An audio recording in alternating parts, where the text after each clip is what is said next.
our regular meeting. We are going to start with, because my system is not connected, so just bear with me 1 minute. We're going to start with the awards and recognition. And Mrs. Kirby, Okay, I'll turn it over to you. thank you very much. Good evening and welcome, everyone. I'd like to begin our meeting tonight honoring some of the outstanding student achievements coming out of Cleveland Heights High School. We have 7 Heights High seniors that were recognized by the National Merit Scholarship Foundation as scholars. First, Nico Bell and Caleb Green are Merit Scholar semifinalists in the 2024 competition and have the opportunity to advance to the finalist level and qualify for the National Merit Scholarship. Semifinalists represent less than 1% of United States high school students. Let's give them a round of applause, please.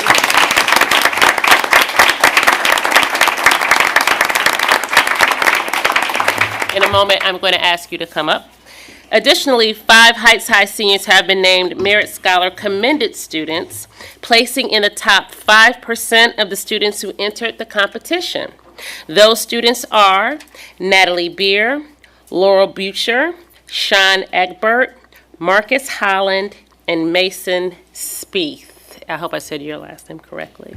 If you are here, can you please come to the front so we can take a photo?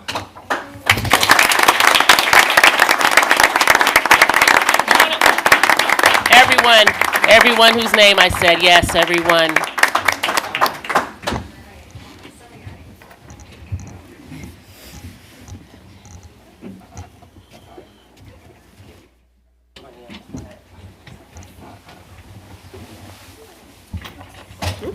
I just fell down. Don't fall off your That was my foot. Oh my God, that'd be the most entertaining thing I've ever done. When you start the day looking like Harry Potter, I mean, you gotta finish it big, right?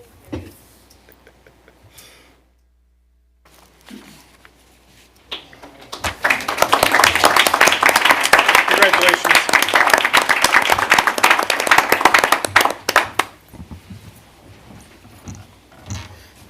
Okay. All right, get him back to the seat. Okay. And now it is time for Tiger Team Members of the Month. These are our Tiger Team members for the month of October. These Cleveland Heights University Heights staff members have been recognized by their peers and members of the community for going above and beyond to contribute to the culture of excellence in our district continuously. Your colleagues who nominated you for this recognition have shared these heartfelt words about you. And so if you are here, after I announce your name or names, just come up to the front. From the Board of Education, the grounds crew. The grounds crew staff works hard. Aside from keeping all of our facilities' exteriors looking great, they have added new life to the exterior of Delisle, where our new families register their students. This team also supports our athletic department by working the football games to keep the area clean. Is there anyone here from the grounds crew? Okay.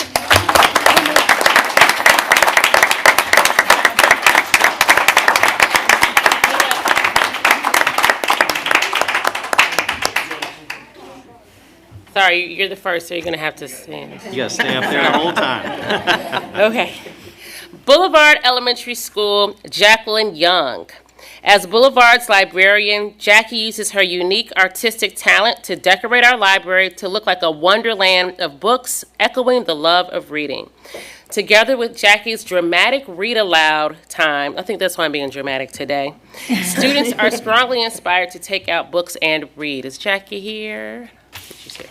Okay. All right, next we have from Canterbury Elementary School, Jessica Valentino Artman.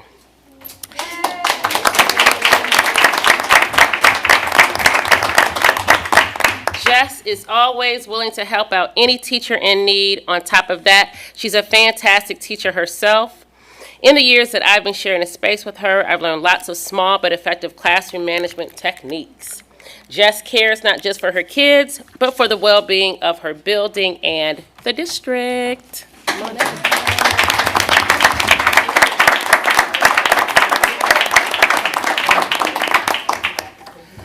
From Delisle Option Center, Kristen Campbell. Come on up, Kristen.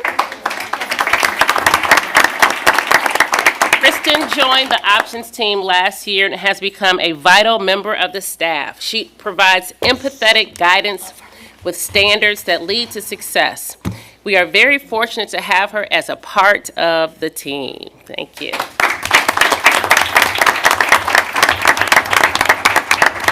From Fairfax Elementary School, Kiara Nelson. Her colleagues say she is the culture of Fairfax and we would be lost without her. Kiara is a beloved staff member and does it all. From Garrity to Rhonda Ward. Miss Ward promotes an ongoing culture of collaboration and works to create a joyful work environment through her monthly staff recognition boards and social events like Chip Day, which I really want to know what that is, and our school's first staff chili cook-off. From Heights High School, Brenda Taylor.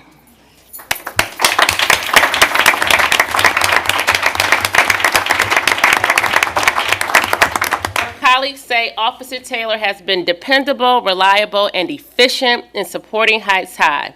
She is diligent in her job duties, ensuring the hallways are clear and that the visitors always follow our safety protocols. She keeps in good communications with students and staff members, and she helps make sure students get to class on time. If you have ever seen Miss Taylor at work at Heights High School, you know each and every one of those words is true. Mm-hmm. So thank you very much. Yes. And if I may, at football games, she is the most hugged person in the stadium. From Monticello Middle School, Dr. Jeffrey Johnston. Dr. J truly is the heart of Monty. He shows up every day in every way and leads by example. He always keeps a calm attitude and shows patience, fairness, integrity, and optimism in all of his actions and interactions. Being a principal, especially a middle school principal, correct, is no easy feat, and Jeff does an amazing job.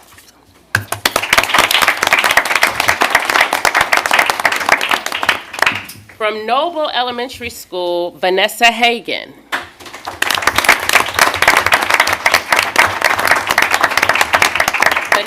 Vanessa joined Noble this school year, and has seamlessly fit into the Noble family. She has engaging lessons, amazing class structure, and demonstrates high and consistent expectations.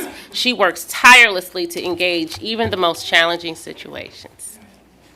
From Oxford Elementary School, Rebecca McCalligan.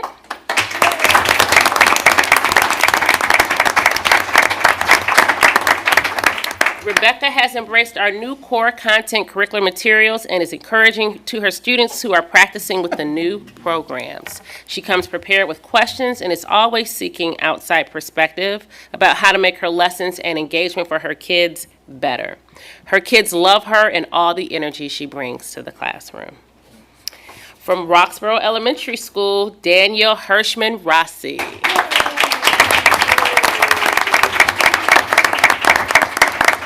Mr. Rossi recently took time in his music class to work on social emotional skills with the kindergarten students. He taught them what to do if you accidentally bump into someone from both students' perspectives.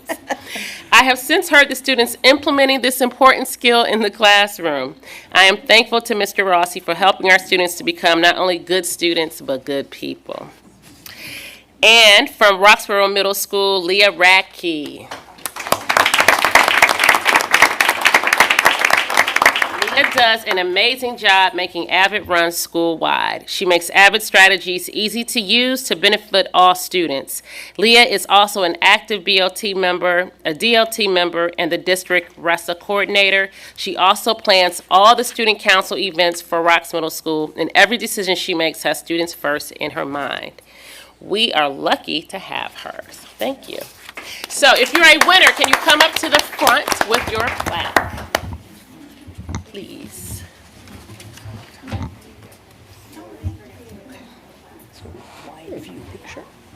Yes, yes, yes.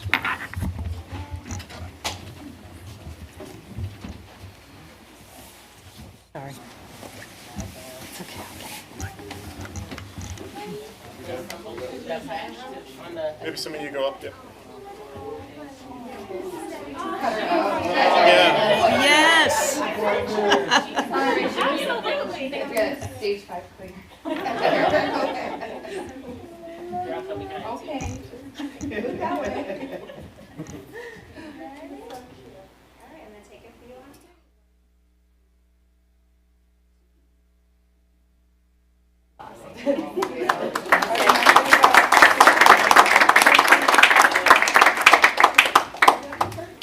Like your bubble wrap.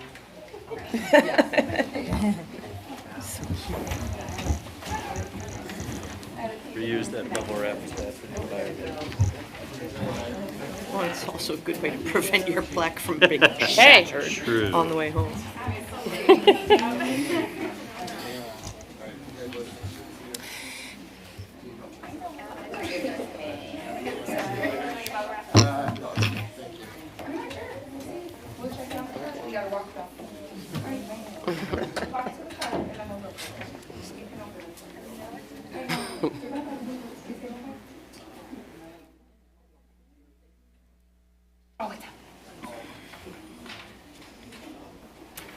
All right. That concludes our recognitions for the evening. Now I will turn it over to High Tie senior Margot Burke and High Tie sophomore Alex Burke for the student cadre report. Good evening, Board of Education members, Superintendent Kirby, and Mr. Gaynor. My name is Alex Burke, and I am a sophomore at Heights High. My name is Margot Burke, and I'm a senior at Heights High. As members of the Superintendent Student Cadre, we are here to give a brief report about what's happening at Heights High. We are honored to be here this evening. Thank you for the opportunity. Boys soccer advanced to the second round of the playoffs. Neil Joshi, Gabe McKay, and Harlan Williams earned GCC All Honors, and Marcus Holland and Austin Marbles earned honorable mention. Cross country ended their season at the district meet, and my brother earned all GCC honors, finishing in the top 10 at the GCC League meet. Nice. Volleyball lost in the first round of the playoffs. Junior Anna Keneally earned all GCC honors. Kamaya McDonald and Avery Kraft earned honorable mention. The winter sports season is underway as boys and girls basketball have completed tryouts and have begun practicing. Here are a few important events that are happening at Heights High in October. Heights High school seniors Nico Bell, Natalie Beyer, Laurel Buscher, Sean Egbert, Caleb Green, Marcus Holland, and Mason Spieth have been named National Merit Scholars. Caleb and Nico have been named semifinalists based on their performance on the PSAT and have the opportunity to advance to the finalist level and qualify for the National Merit Scholarship in February of 2024. 9 alumni were inducted into the Heights High Alumni Hall of Fame on October 5th and visited various classrooms the next day to share their experiences at Heights High and in their careers with the current students. Over 30 seniors were admitted to Youngstown State University and Cleveland State University at the high school's first 2 Instant College Admissions Days. An additional Instant College Admissions Day will be held on November 15th for Central State University. Ohio State University Mansfield campus will be here on November 27th between 10 and 12 p.m. This will be an opportunity for students to meet with the college representative and receive assistance with submitting their applications, not an instant admissions day. Seniors Nico Bell and Brooklyn Pace were 2 of 6 recipients of the Lorraine Dodaro STEM Goes Red for Girls Scholarship event on Monday, October 23rd at the Great Lakes Science Center. Nico and Brooklyn have each been awarded a $5,000 scholarship that can be used to attend a college, university, or vocational institution to pursue a degree in a STEM-related field: science, technology, engineering, and math. Some upcoming events for the month of November. The community is invited to the final 2 performances of The Addams Family, a new musical comedy, on November 10th and 11th at 7 p.m. in the Heights High Auditorium. Tickets can be purchased online. The IMD invites the Heights community to their fall concert on November 15th and 16th at 7 p.m. in the Heights High Auditorium. The Wednesday concert features Nathaniel Tisch, the first of 3 senior soloists this year, performing Ludwig van Beethoven's Romance No. 2 in F minor for violin and orchestra in the Heights High Symphony. There's no cost for admission to the concerts. Parent-teacher conferences at the high school will take place on November 8th from 2 p.m. to 8 p.m. Information for parents to sign up for time slots and the shortened day bell schedule can be found in the peak at the week. The financial aid for College Info Night will take place on November 14th at 6:30 p.m. in the high school's mini auditorium for seniors and their families.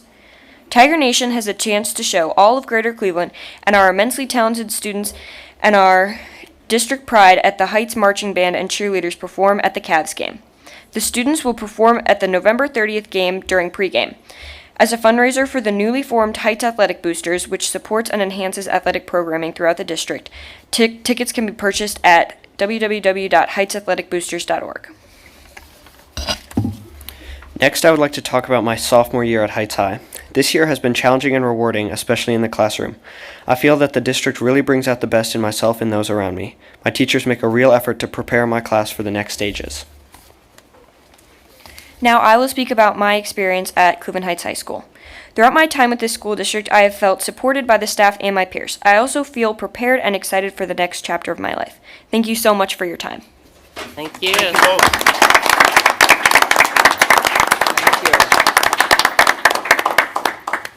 All right. And now it is time for our monthly school spotlight, and I believe that our student cadre speakers were also Canterbury Yes, students. way to Am I represent correct? Canterbury. Congrats. And so I will turn it over to Dr. Wickton, the Canterbury principal, and our IB coordinator, Melissa Garkar.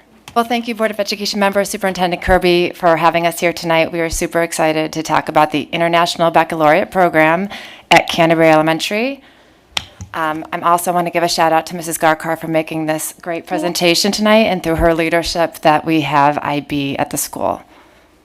Oh, I'm still going.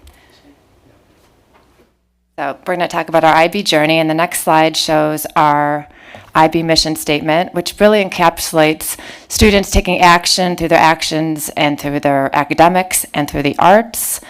And we'd like them to have their voice and the choice to make a difference in the world and really through reflection, etc.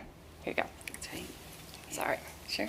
Oh, here, you went through notes. Oh, I'm next too again. Oh, sorry. Sorry, I didn't read the slides and notes.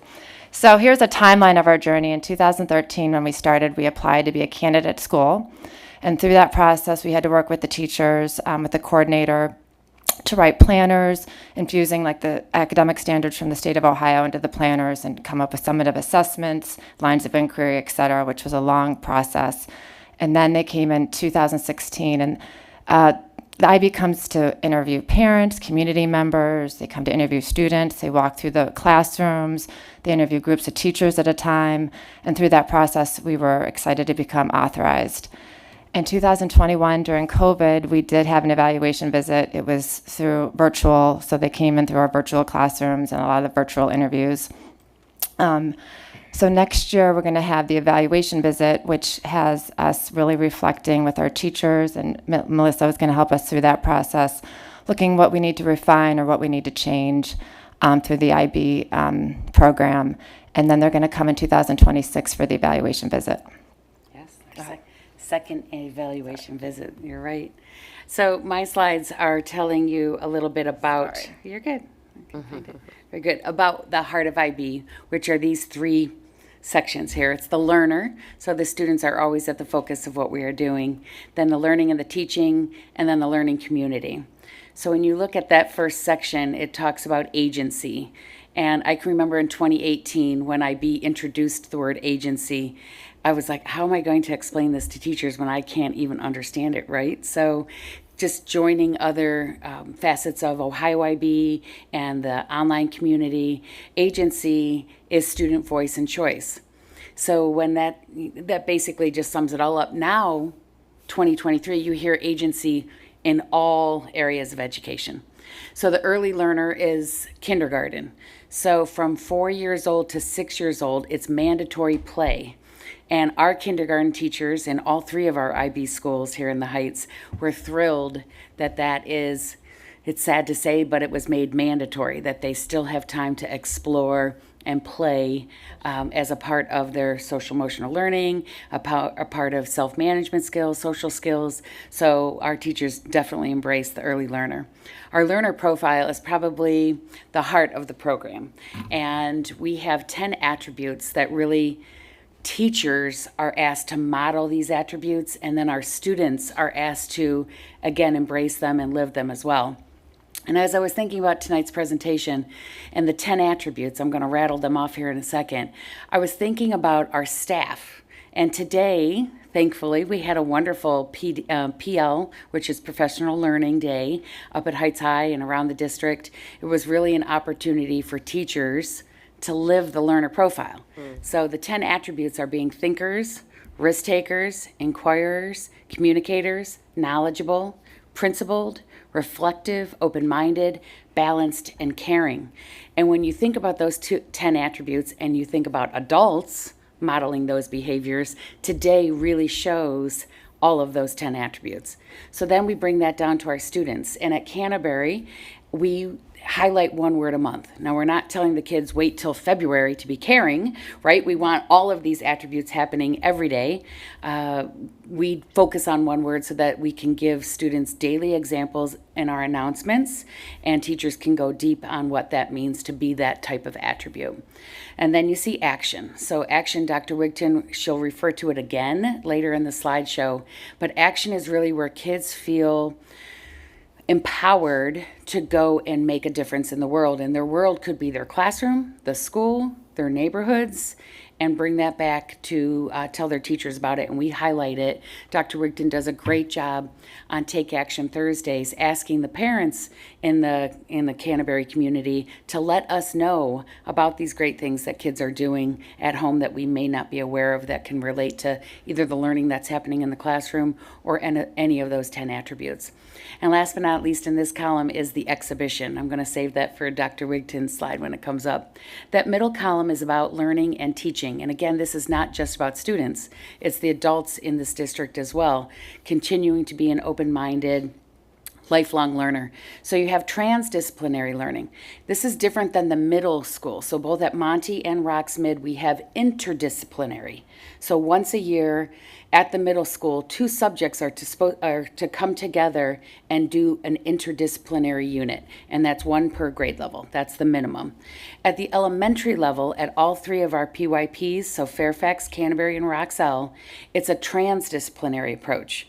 And that means as many subjects as possible, try to find those connections, because the IB believes when you make those connections, the transfer is going to happen. When students are reading about it in their Wonders, we have a new reading series, so reading about it in Wonders, but then they're also hearing stories in science and social studies related to that. Those connections are being made, and it makes for lasting learning. Inquiry is really important. I know I skipped one here for a second, but I want to talk about the inquiry. So we have to find balance. Remember, of those 10 attributes, one of them was balance. So we have a number of new initiatives, and they come with workbooks, right?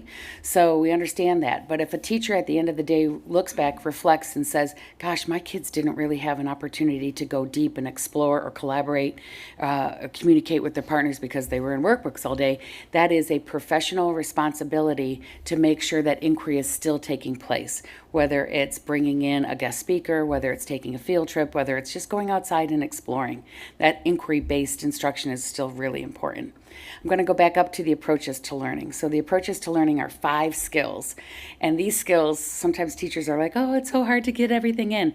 You're doing the skills every day, all day. Thinking skills, research skills, communication skills, social skills, and self-management skills.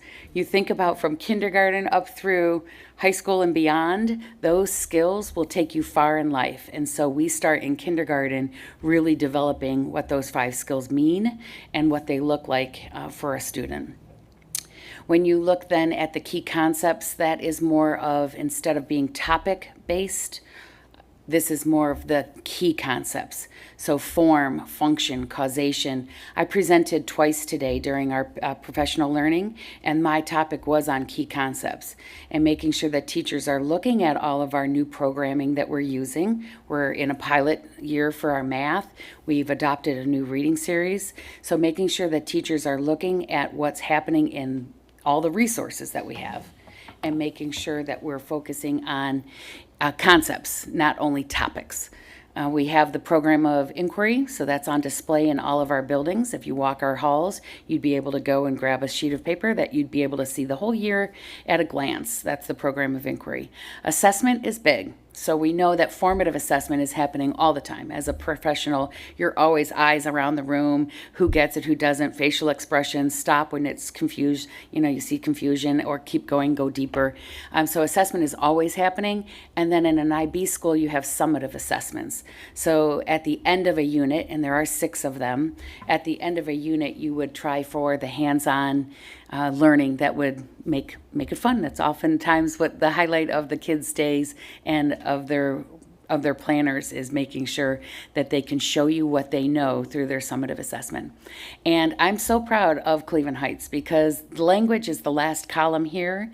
And it used to be that if you were at an IB school, you were given the opportunity to learn an additional language.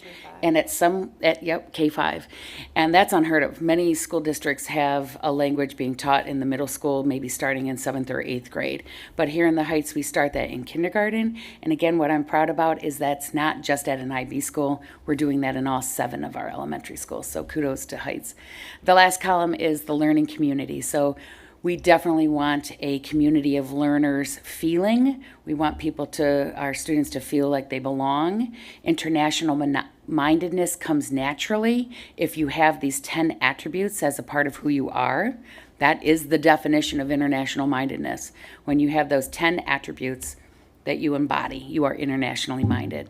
Our leadership, again, is not just for our staff members. We have one person per every grade level that is part of the leadership team at Canterbury, but we also want our students to become leaders. And nothing makes me more proud than seeing students that have come from our IB schools, either at opening ceremonies for the Heights or when they come up and they present here. It just makes me really happy. Collaboration is huge. We know that that is a skill that's going to take students far when they can turn and talk, when they can collaborate with their teammates, when you can find strengths and weaknesses and then capitalize on those positives and make it work. In group projects, our learning environments go way beyond our 4 walls. So IB always wants to know, like, what in addition to your classroom do you have? And we always get high marks on our field trip experiences that the kids get to take, on the bringing in guest speakers. Again, virtual, that's definitely a COVID keeper, that we have guest speakers coming on to Google Meets now regularly. We take field trips regularly again, and it's just so wonderful that our learning environments are beyond our classroom. And then technology. I see Tony over here.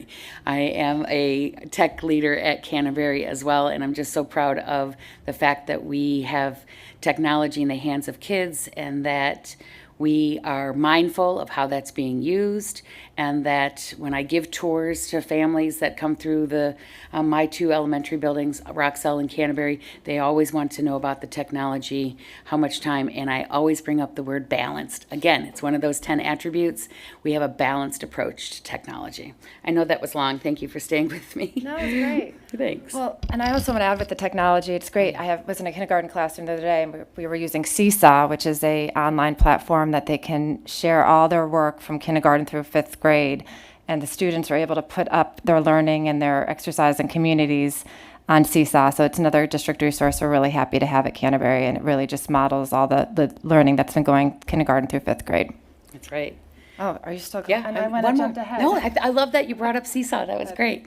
A paid district resource. So thank you very much. It follows the kids from year to year, and then at the end, it can be archived, and the kids will have it forever. I love it. So we do have some goals for Canterbury. We want to make sure that our new curriculum is aligned to our program of inquiry and to our planners. That was part of the work today, looking at our resources and making those connections. We want to make sure that we're focusing on concepts, the key concepts, and not just topics. We want to make sure those approaches to learning skills are constantly being reinforced, and we want kids to take action. Remember, action leads to the world being a better place. We want our learners to know that their culture is valued, that we celebrate students and their differences. I think that's so huge and wonderful. And IB, the last sentence in the IB mission is, those with their differences may also be right. So I just love that open-minded part of the IB mission statement, and just making sure that kids are valued for what they bring into the classroom. And again, action, action, action. It's big. All your Final packet. thoughts. Oh, and speaking of taking action, the culminating project for fifth grade students at the school is to pick a topic of interest. We've had animal shelters, animal abuse, the environment, racism, equity be topics that they wanted to explore in groups that they present to parents. But part of that project is that they have to take some kind of action. Is it making an announcement to the school? Is it collecting food for a food drive or clothes, et cetera? So it's wonderful to see the fifth graders know that they can make a difference already in the world. And so here are some pictures of the group work and the presentations they have to families and the other grades at the school. I can't change it. There you go. Yeah. I want to thank you so much for the opportunity again this evening to talk for us to talk about IB, and we thank the district for the support of the program and the framework. I think it's About their memories. awesome for the. I think we should go. I think it's awesome for the students to learn in this framework. So thanks again. Yes, thank you. Thank you. Thank you very much. Thank you for your passion and commitment to IB and to our students, both Ms. Garkar and Dr. Wigton. All right. All right, thank you. Okay, now we'll have a statement from the audience. The board asks that you refrain from mentioning specific students or employees by name in your comments. Your comments involve a student or an employee. The board asks that you please not address the individual by name. We ask that you remain cognizant that we are an open meeting and possibly in the presence of students. We also limit your comments, please also limit your comments to 4 minutes. After 4 minutes, the microphone will be muted. And 3 minutes. 3 minutes. Okay, I gave you an extra minute. And we only have Mr. Trimble, Phil Trimble, that signed up. Did you sign up? Okay, good.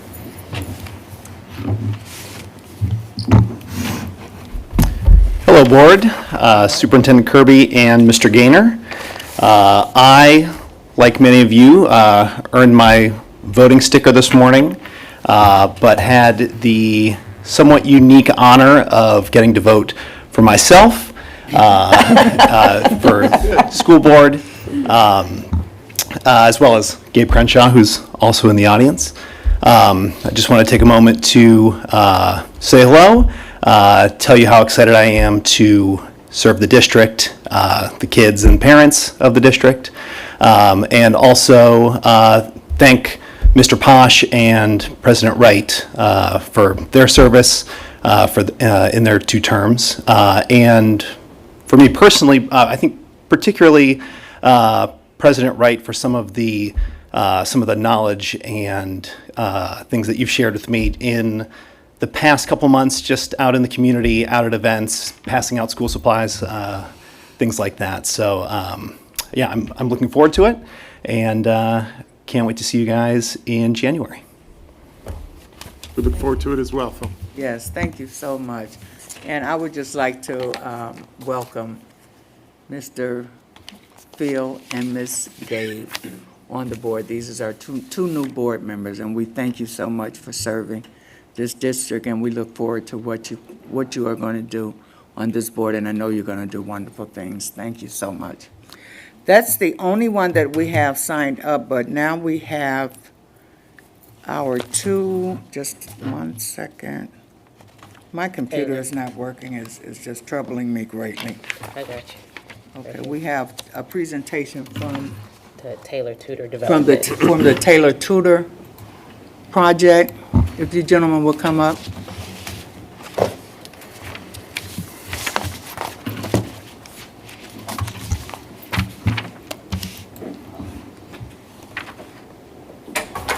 That's Matthew Weimer. Hello. Okay.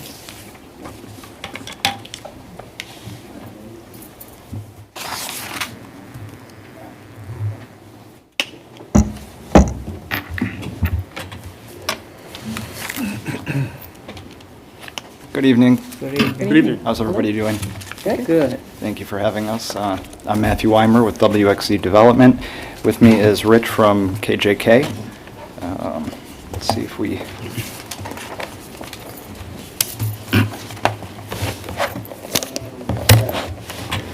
request to join the Google Meet, but it hasn't been answered yet. Oh, maybe it's me. Let me see. I'm not in. Hold on one second. We're looking up here, seeing if we can do it.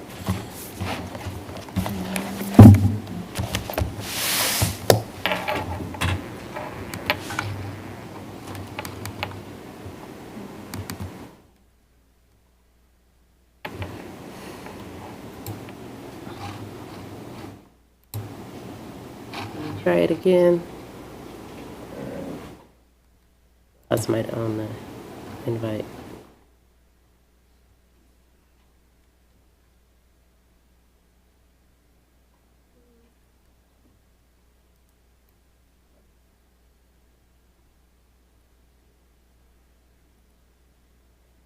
Can he connect to the big screen? Yeah, maybe. Can you gentlemen, can you guys connect him to the? I can try to Right, add okay. him. What's the email address? Rich M, M-O-R-U. Oh, I see you. Sorry.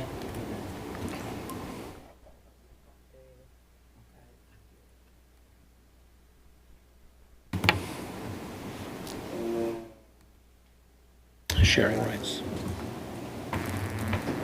Be able to share.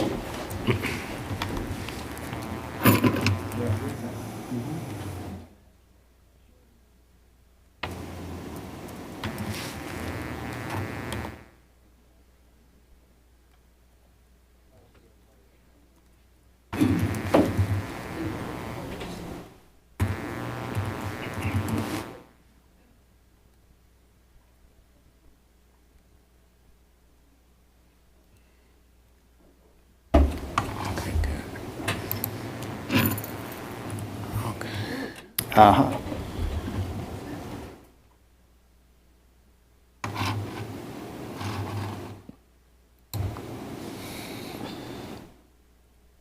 Okay. So I hope everyone remembers that I was here with a few other colleagues, not this past summer, but in June of 2022, to tell you about this exciting project that we've been working on in collaboration with the City of Cleveland Heights. And it really is truly a neighborhood revitalization project, more than anything, on South Taylor Road. It involves multiple parcels, multiple sites. The entire broader project involves both historic preservation and new construction and a variety of uses. The first phase of the project, and you can jump ahead a couple, is the Taylor Tudor Plaza property. You can stop for a moment. And that's what we're here to talk to you tonight about. It's a historic preservation project. Like many projects, it involves historic preservation tax credits, which we applied for after the last time we were here presenting to you all. Luckily, we received the award that we requested, which allows us to move forward. So we've been doing some planning in the meantime after finding out that we received the award, and we're back here ready to go shortly after the new year to begin some interior demolition work and then move forward with the redevelopment of the buildings. Just to kind of give you a bit of a refresher from the last time I was here, I'll share a little bit about the different team members. So HP Group, Historic Preservation Group, is our historic preservation consultant. Little Jacket, who I think you probably know, Roger Frank, has worked with the school district previously. RDL Architects and Planners, like I said, I'm with WXE Development, and also the Zimmer Real Estate Group. Just go through some slides showing some relevant experience. Go ahead. This is actually our first project in Cleveland Heights, and it luckily has led to the second project. This one also involved historic preservation and new construction. It's kind of a niche that we like to go after, and I think it fits in well in a community like Cleveland Heights where you have that kind of opportunity. So this also involved historic preservation tax credits. In fact, it was the first award in the city of Cleveland Heights, which I was surprised about at the time, given all of the fantastic historic architecture throughout the city. It involved converting a single-family mansion to multifamily, and then the addition of new construction owner-occupied townhomes on what was a gravel parking lot that served the college club. Just some before and after photos. You can scroll through these. I got married there once. Once, only once. I've heard that from a lot of people. A lot of weddings, a lot of meetings. True story.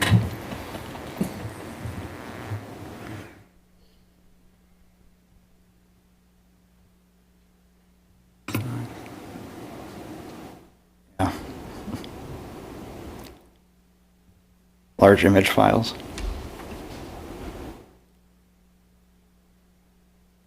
It's pretty dramatic here, before and after.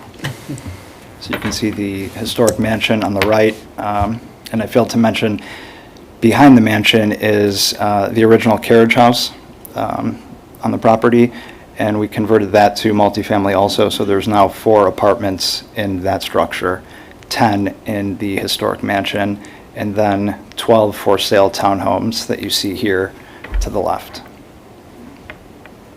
Are they all sold? They are.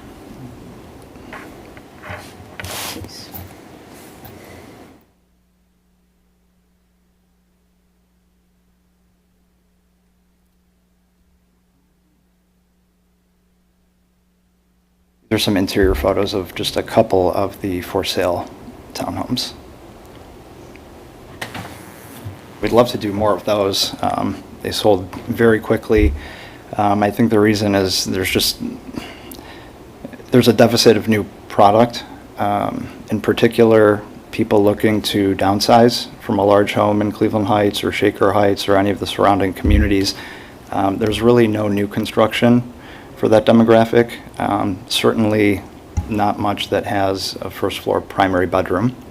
So we were very flexible with the floor plans in these townhomes, and a number of them, most actually, allow for a first floor primary bedroom. So it seemed like once that was put out there to the market and made available, there was interest immediately. Additional relevant experience, as I mentioned before, you're well aware, obviously, of your work with Little Jacket. Next. And the city of Cleveland Heights, also a Little Jacket client, as well as Open Doors Academy. Now to the vision, what we see for Kane Park Village. And at this point, I think more people are starting to hear that name and kind of understand where we're talking about.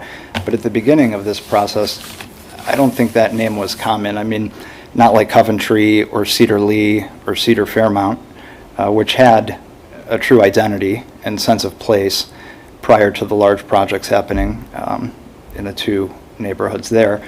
Here, however, it's kind of a pass-through currently, unfortunately. There hasn't been much investment or attention in quite a long time. The opposite, in fact, mostly disinvestment. And, when we approached this project, this RFP from the city of Cleveland Heights, and looked closely, it was shocking because there's such a tremendous public asset right there in Kane Park. And that's really what we hope to leverage and protect and grow with this project. So here, this is a back one. Yeah. Can you see the mouse on there? Okay, so this is existing conditions on South Taylor. You can see Kane Park there in the top left. So towards the bottom of the screen, obviously, is the east side of South Taylor, and then towards the top is the west side of South Taylor. The Taylor Tudor buildings, that's the first phase, like I said before, all historic preservation. After that will be Taylor Road Synagogue, and then we'll look across the street. And what we plan to do is really change the siting condition on the east side of South Taylor. Currently, it's an older retail plaza with a sea of parking between the street and the structures. What we want to do is flip that condition and really create a two-sided corridor here, like the other commercial districts throughout Cleveland Heights. You can go to the next. And that's what you can see here. And we'll come back to this. Can keep going.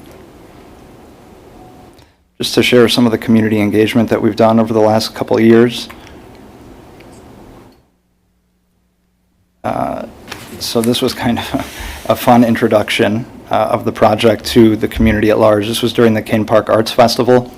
And working with Little Jacket, our partner on the project, we came up with these boards that had elevations of the Taylor Tudor buildings, and it was really straightforward, but I think kind of genius because it worked out well and people really enjoyed it. We just asked people, what do you want to see in these commercial spaces? A coffee shop, a deli, a boutique, a salon, etc. And we got a ton of great input. And we did that for the 3 days of the Arts Fest. And then we had handouts also, so people could write in, scan them, or upload them to a website that we created using QR codes. And we have a ton of sheets like this. This was also exciting, working with Little Jacket and Open Doors Academy during their summer camps. So ODA brought a bunch of students to Kane Park one day, and the theme of that summer, there's a theme each summer in these camps, and it's different age groups. It was really interesting. The theme was neighborhood planning, so it kind of worked out perfectly. We walked all through Kane Park, got the kids' input, then we walked to South Taylor and showed them the different buildings and got some of their ideas, and it was really unique. Next. This is cool. So after the field trip portion of it, or the field work, they went back to classrooms and created maps, kind of like the illustrative site plan that you saw earlier, from their memory. Keep going. And a few of the students that participated actually lived in the surrounding neighborhoods, which was kind of a fantastic coincidence. Keep going. Just a few more pictures.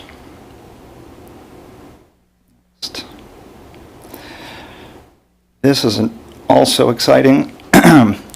And here we worked with the City of Cleveland Heights, the planning staff, as well as Heights Arts, and a member of the Cleveland Heights High School, Stephen Walker. And we put together a proposal for a grant request to Bloomberg Foundation for asphalt art program that they do. And it's a huge public art initiative. Cities from all over the world participate. So we put together a proposal that I think is really clever. It's all about improving street safety and promoting walkability, pedestrian safety.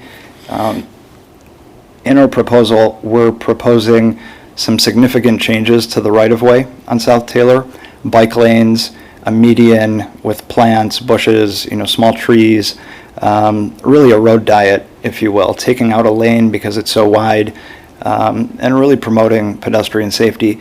So the concept was painting the infrastructure changes, the actual changes to the street on the existing street, and kind of it would serve as a test case, if you will, to test the theories that we're hypothesizing that are going to make the neighborhood safer. And we're supposed to hear back about the grant the end of this month, so fingers crossed. This was more recently, just from last month. Working with the city, we met a ton of residents at the Colonnade at Kane Park and asked for input on a variety of things, public spaces, and how the project in Kane Park really can connect to the existing neighborhood around it. Keep going.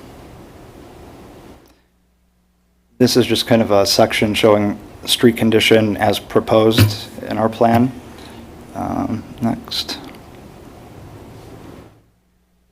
Keep going. Keep going. Okay. Okay, so there's some public infrastructure that we're also proposing, and the main item, the big thing here really is this STRAMP. I know it's a goofy word. It's stairs and ramp combined. And although it sounds kind of funny, it's a really genius way of creating an ADA compliant accessible pathway in a steep area. So for those who have been to Kane Park, obviously this end on South Taylor is where the sledding hill is. It's the sledding hill because it's the steepest part of the park, of course. However, that makes it really difficult for people to get down into the park.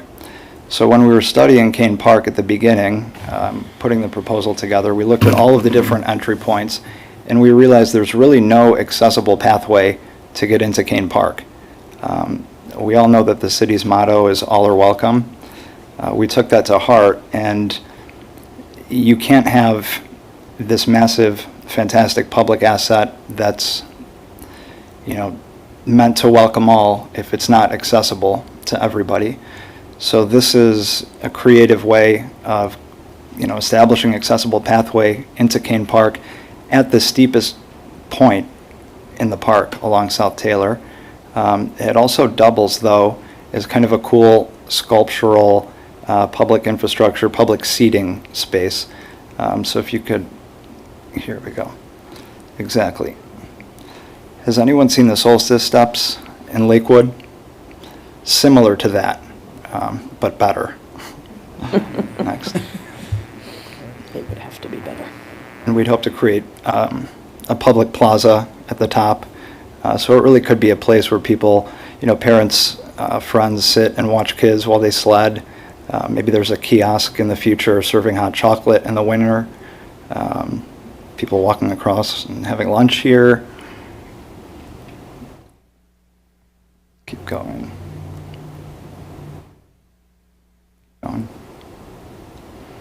Now on to the Taylor Tudor buildings. Here's some historic photos and existing floor plans. Obviously it's historic preservation, so there's really not much alteration that we're doing on the inside of the buildings. They'll remain commercial on the ground floor as they have been since they were built. Keep going. Some existing conditions. They're not in the best of shape, clearly. Not horrible, but not move-in ready.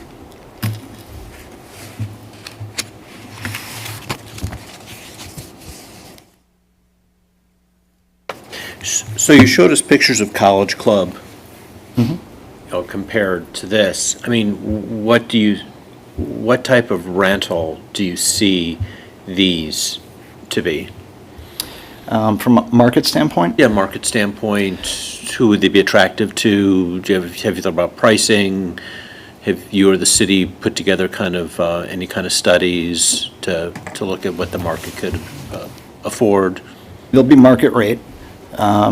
And luckily, there's a variety of floor plans and sizes.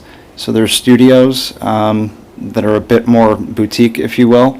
A majority of the units are one bedroom, and there's also some two-bedroom units. And then we hope to create live-work spaces on the ground floor out of some of the existing commercial space. So we think by offering a variety of floor plans and sizes, one thing, it'll allow for diversity in rents. And with respect to who do we think that they'll appeal to, I think everybody. I really do. I think that the neighborhood has something for everybody. I think there's a appreciation for historic buildings in this community, and there's been quite a bit of new apartment buildings being proposed. Really not much scale with respect to historic preservation and multifamily. So I think it offers a different option for people. And I think, like I said, I think it's something that people are looking for. Here's an example of the live-work units that we would create out of some of the commercial space on the ground floor. And I think these are going to be very popular in Cleveland Heights. There's a ton of artists, makers in Cleveland Heights, and having the opportunity to live and have a shop where you're selling your art or crafts or goods that you're making, it establishes affordability for a lot of people. Just an elevation after renovation work. And another.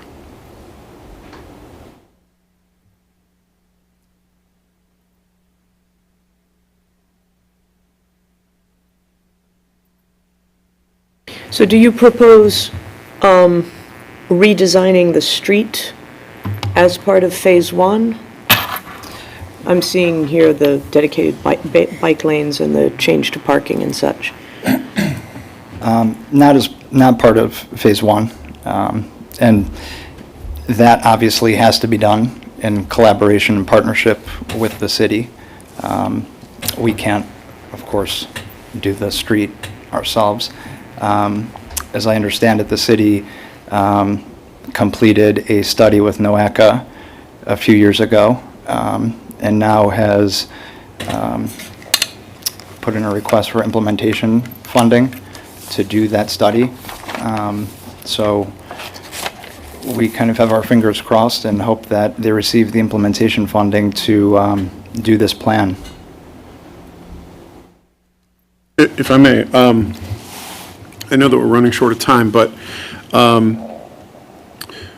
you talked about there being studio apartments, 1-bedroom, 2-bedroom, and then also what I think is sort of new, what would be street level live-work spaces. Mm-hmm. So could you give us a sense of how many studios, 1-bedrooms, 2-bedrooms, and this new live-work spaces there would be? Certainly. There's 4 2-bedroom apartments. Could you go back to the site plan?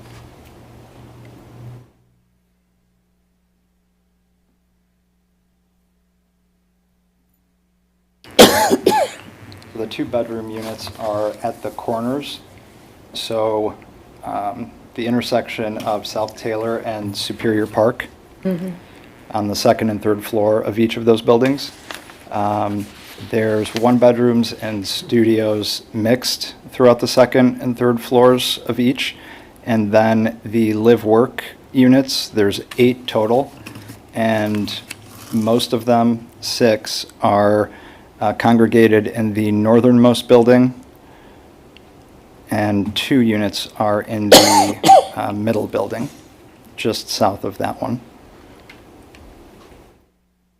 And then we've created amenity space for the residential portion of the project, kind of mixed in that middle building.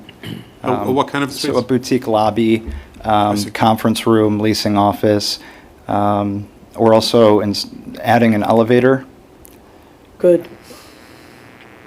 And we'll be opening up the walls on the 2nd and 3rd floor, the wall that connects the 2 northernmost buildings, so that the elevator serves both of those buildings. Okay.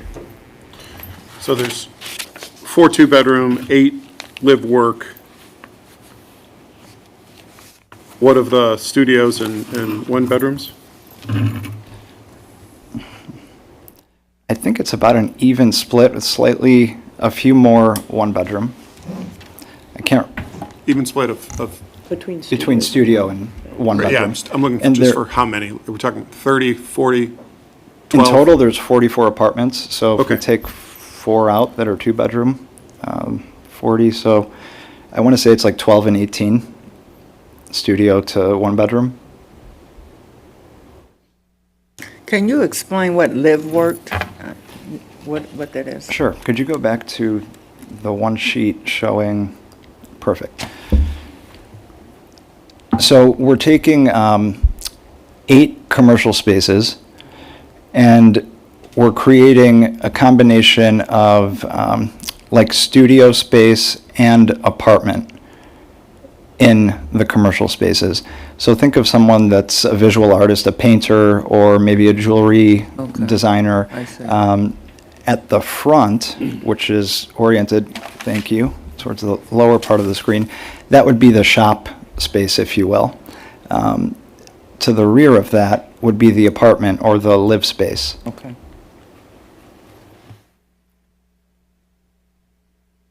So from the exterior, they'll appear, as they have historically, as a shop, as a retail use. Just in the rear of the space, there will be an apartment there for that business owner. And can you also give us your plans for parkings for the units? Yeah. Parking spaces, yeah. So eventually, we plan to handle it across the street in a later phase. For the time being, we're going to work with the city to get permitted parking along the street in the front. Thank you. Are there any lots there that can be used at all? Nope. I think so.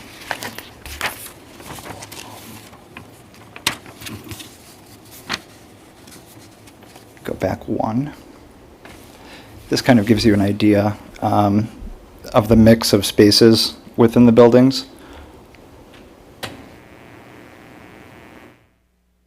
So as a proportion of the total, we have a significant amount of commercial space. Next. Oh. All right, I have the dry part of the presentation. What you see before you on the screen is the sources and uses for this project. The project, as Matthew said earlier, and as you saw in the photos, the project had been heavily disinvested for quite some time. The city of Cleveland Heights took it upon themselves to take control of the site and position it for future development and future investment in that area, and to be able to finance what's needed to put the property into production and to get a final product that's saleable and that people want to be connected with, want to live in, want to shop and make things in. It takes money to do that, obviously. So what you see is the capital stack. You see the costs, which if you read any of the headlines, we all hear about inflation, and construction inflation has been in the high single digits for 2 or 3 years now. And so, as Matthew can attest, the budget for the property, as it would be renovated, keeps growing and growing, unfortunately. But in any event, fortunately, what you see here, there's a senior financing. The crunch that's been going on with the banks, it's been widely documented. Week by week, the news changes, and it's not going in the right direction for developers right now. Interest rates are increasing, and the regulatory authorities keep imposing restrictions on banks and their ability to lend capital. So our senior financing is about 25% of the total budget right now. The historic tax credits. Matthew was a late winner in the awards. It's at about $4.7 million. The historic tax credits are also coming into play. The project applied for a transformational mixed-use development grant earlier this year.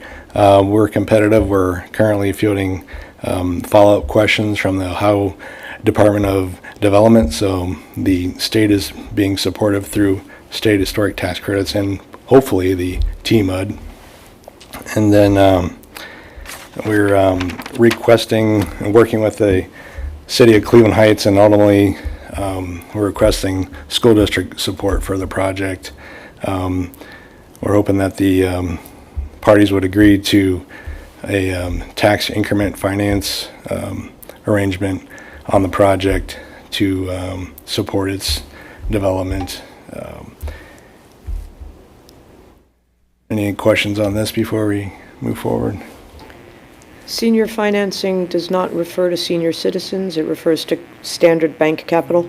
Standard bank capital, it's the senior It's lender. the nomenclature, that's all. Yeah, apologies for that. Next is the pro forma. It's the estimated rents that the project would receive, other income, less vacancy, and expenses.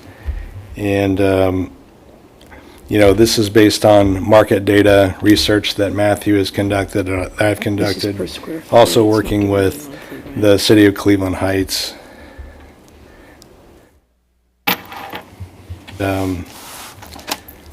This loan analysis, it's illustrative of the challenges that we're faced with the credit markets at present.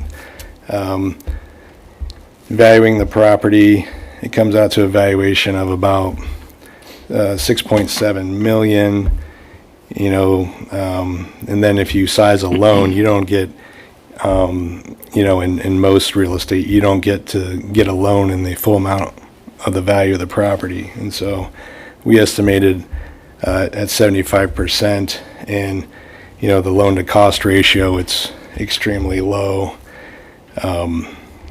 And then the interest rates, as I spoke about earlier, they're significantly higher than they used to be. And, we're just throwing on the amortization terms. You pay it off over 30 years. And you can see that the debt service coverage ratio, the ability of the project to be able to pay the note without any incentive, it's at 1.14, which is below optimal, to say the least. That usually is about 1.25 and upwards of that. And that's for projects with less of a risky profile, if you will. Probably something out in the suburbs, a greenfield type of thing. But here it's a complex project, so there's a greater need for an incentive. It's very much a public-private partnership project. And you can see, the cash flow after debt service, the return on cost, and, it kind of illustrates that the project needs help from the community. But as Matthew illustrated earlier, this is the first phase in a catalytic transformation of that neighborhood. So we think the investment would be worth it. And so what do you get for the investment here at Taylor Tudor? Based on the total rent, you can see like the annual income taxes that would be paid by the residents at the property. There'd be payroll benefits to the city. There'd be sales and use tax benefits to the state of Ohio and the county. And then there's also the construction impact, which is significant given the construction costs. Is it like impossible for you all to see? Yes. Correct. Pretty much. Oh, yeah. Too tiny. Oh, I'm sorry. I had the benefit of being able to, So, I mean, there's going to be a cut sheet you're going to share with us later, I would Yeah, presume. yeah. based on what I just found. yeah, a little bit. Just a little bit. Would that make any difference for? No. All right, sorry. Sorry. Next, there's been other recent projects that have been developed in Cleveland Heights, and we just wanted to provide a comparison for the board's consideration. And Matthew, do you want to talk through the? Sure. I think that the glaring difference here, if we can just be frank, is the difference between Kane Park Village, South Taylor, and the already established commercial districts of Cedar Lee and Cedar Fairmount. I'll say that there's probably more in common between Cedar Lee and Kane Park Village than between Cedar Fairmount and Kane Park Village. Still, the differences are striking. So we've just highlighted a few of the differences between the projects themselves. And then on the subsequent pages, we have a series of maps that show different demographic measures that I hope clearly illustrate, the true differences in conditions on the ground today between the different commercial districts and thus the different projects. So again, just some summary points. Those two projects were new construction, whereas this project is historic preservation. Historic preservation is more difficult to do than new construction. It just is. And with historic preservation, at times comes things like asbestos, lead paint, mold, etc., that you have to deal with. And you don't deal with those issues in new construction. I would be remiss if I didn't emphasize one point, and that Matthew is a local Cleveland Heights resident. He's a local developer, homegrown, and that should mean a lot insofar as he'll be around to complete the next phases of the project and future endeavors. But before you move off that one slide, food for thought. This board, I'm not speaking for the board, I'm speaking on my behalf, but we okayed a deal with Kinez and University Heights, literally your next door neighbor project. And one of the motivating factors for me, and I think others on this board, was trying to create a spark in that neighborhood to stabilize, make that whole neighborhood a lot more stable, which then protects our assets of other properties. Sure. And when you come to a public board like us, asking for a TIF, the perspective, it's monies that we are helping, investing, we're partnering with you, just like the city partners with you. But we have to do it for 37 years, generally. But I think a very fair comparison would be, how does this look compared to that Kinez project? So I would just kind of keep that in the back of your heads. Sure. It's from my understanding, talking to our lawyer, that there's just, this is still very preliminary. And you're just sort of bringing this to us again, just to, I think, remind us that it's out there, and now that you've gotten some of your additional financing, you're getting more of your ducks in the row, it's time to sort of engage us for some preliminary conversations, and that's obviously best handled through staff and our lawyer. Sure. Before it actually comes to us. But I do think that this board and a future board that you're going to be dealing with as of January, I think if you include the Kinez piece in that, I think that's going to be very helpful, because we are the Cleveland Heights, University Heights School District. We support both cities. Thank you. So- We will. Any further questions? I personally would just really appreciate a more clear understanding of the, you've got an idea of how much you're going to be asking for each one of those suites. And I think in order for me to understand how this revamped building fits into the neighborhood and its likelihood for success, I just feel like we need that information. Sure. And I will tell you, I think it's nearly a fatal flaw, what you have in mind for parking. I think that if you're talking about 50 suites, 50 cars, that your plan is to park on the road in front of the retail spaces you want people to shop at, I think that that's a pretty big problem.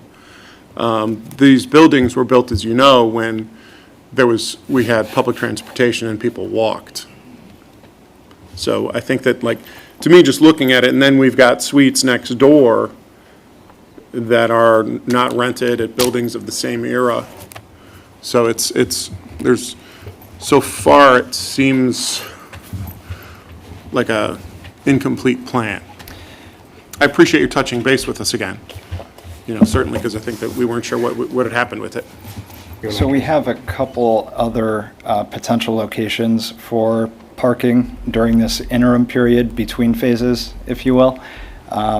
One of them, we hope, is the Taylor Road Synagogue. That's kind of going through a legal process right now that hopefully is coming to some resolution in the very near future. And then across the street, I think someone mentioned there's quite a bit of vacant space for parking. Again, those would be temporary parking areas, but we are thinking about it.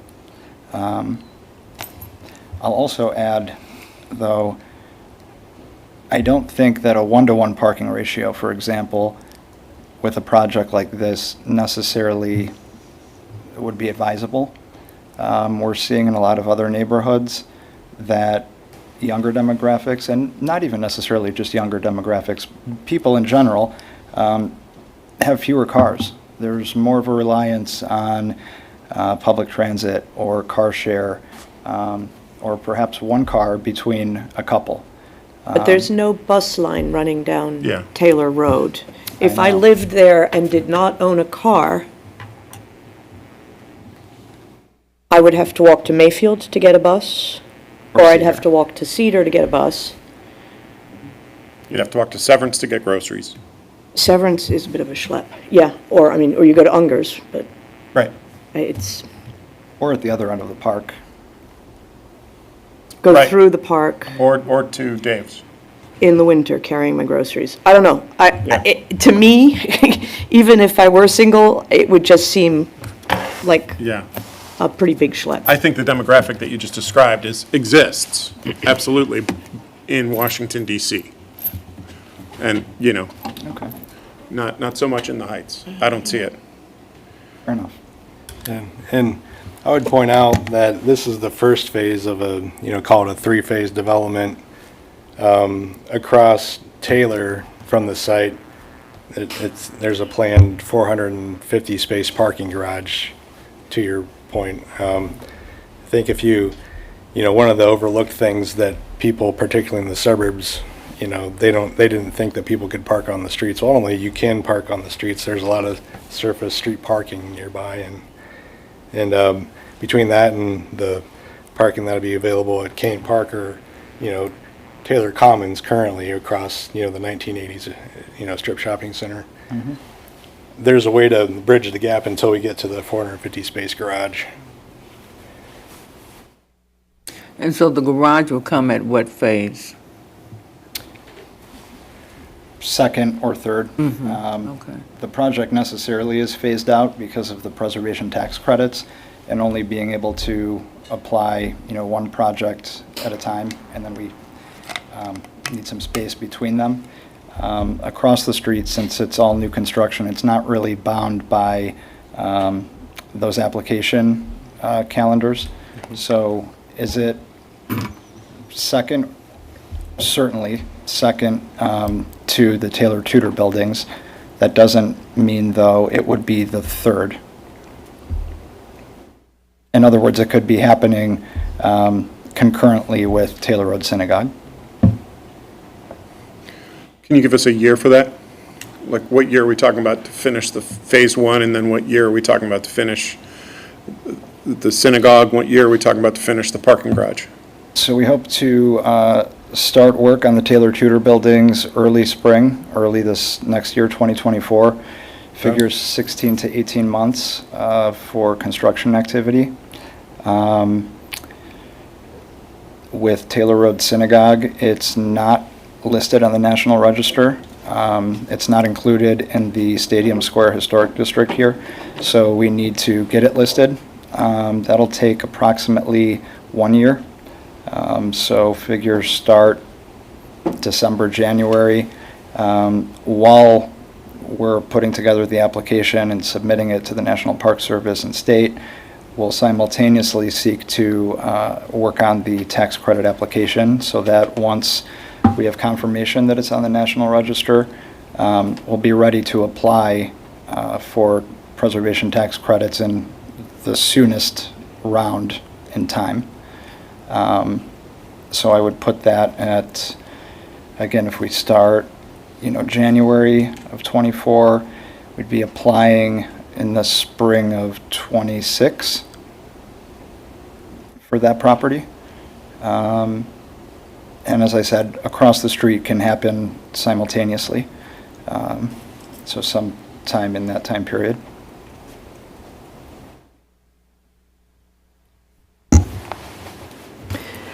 And where does the Stramp access to Kane Park itself fit in that timescale?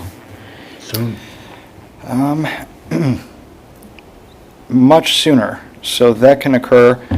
We can begin work on that. And again, it's really through partnership collaboration with the city because it's, of course, public land.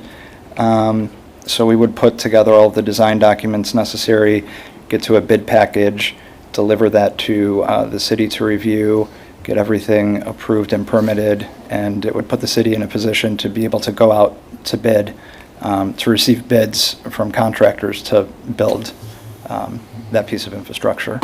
So I would say conservatively 6 months. Again, I don't want to speak for the city, and Right. I'm not fully aware of the internal timelines they have. I know that bids for public infrastructure are put out at specific times, specific times of the year. So it may deviate a bit from that. Well, I kind of assume that you're finishing up, and I just wanted to say that I'm thankful for the work that you're doing, and thankful for the work that the city's doing. It was my thought when the community invested in the high school, that itself was an economic development sort of piece of a puzzle that was sort of missing in that neighborhood. And I think this is the same sort of thing. I mean, if you find a way to build it and deal with some of the challenges that I know exist, and I think some of the things that my peers have shared with you, you could have a winner of a project here.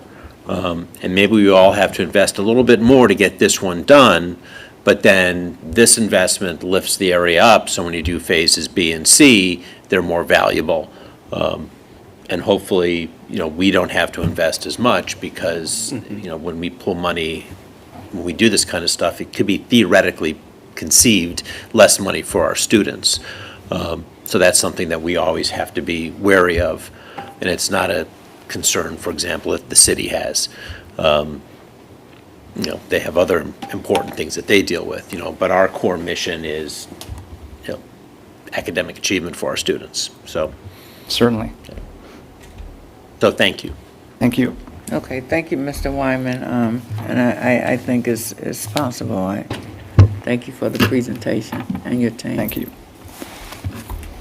I have printed versions of the entire presentation for everybody. That'd be good. Oh, that would be excellent. Thank you. That would be wonderful. Thanks. Thank you. Okay. All right, can I get a motion to approve the consent agenda? I motion we approve the consent agenda, or consider the consent agenda. Consider it. I second that motion. I want to make sure that. I do didn't have my a notes. question about the consent agenda. And this is a question for Liz.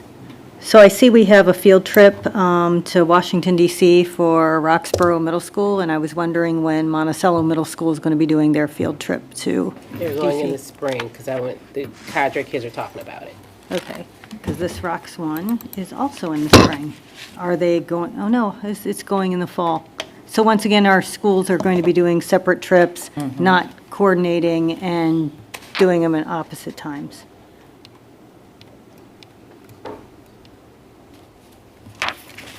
Actually, the dates on this are in March. Yeah.